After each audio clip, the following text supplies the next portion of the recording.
और मगरबी बंगाल में शहीद दिवस के मौके पर रैली में मगरबी बंगाल की वजीर आला ममता बनर्जी ने मरकजी हुकूमत पर हमला किया। ममता ने एजेंसियों के गलत इस्तेमाल, जीएसटी में इजाफा और बीजेपी की जोड़ तोड़ की सियासत समेत दीगर मुद्दों पर सख्त हमला किया। उन्होंने कहा कि रोजमर्रा की जरूरी अशिया पर जीएसटी शरहों में इजाफा किए जाने पर मरकजी हुकूमत की तनकीद की। उन्होंने कहा कि खाने पीने की अशिया पर जीएसटी लगाए जाने से घर का बजट मुतासिर हो रहा है। मरीजों को अस्पताल में दाखिल होने पर भी जीएसटी अदा करना पड़ रहा है। उन्होंने मरकज से पूछा कि मरने के लिए जीएसटी कितना अदा करना होगा।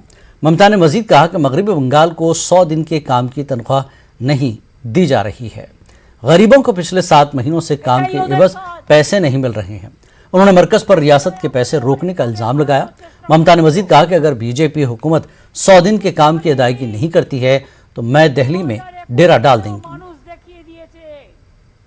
একুশ কখনো ভুলে যায় না, একুশ কখনো মানুষকে ভুলতে দেয় না, একুশ মনে রাখে।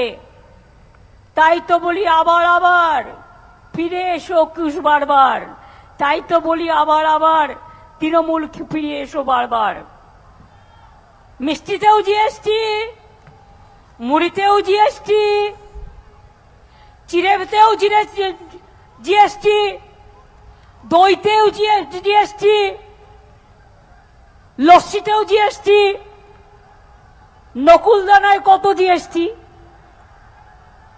বাতাসায় কত জিএসটি।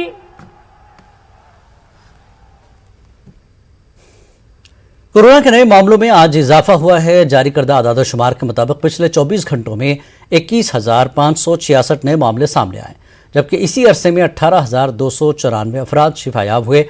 आदादोशुमार के मुताबिक पिछले 24 घंटों में 45 मरीजों की मौत हुई है। मुल्क में कोरोना के एक्टिव मामले बढ़कर 1,48,881 हो गए हैं। यौमिया मुस्बत मामलों की शरह 4.25% है। उधर कोरोना से बचाव के लिए टीकाकारी और मुफ्त बूस्टर मुहिम भी जारी है। मुल्क में अब तक 200,91,91,959 टीके लगाए जा चुके हैं।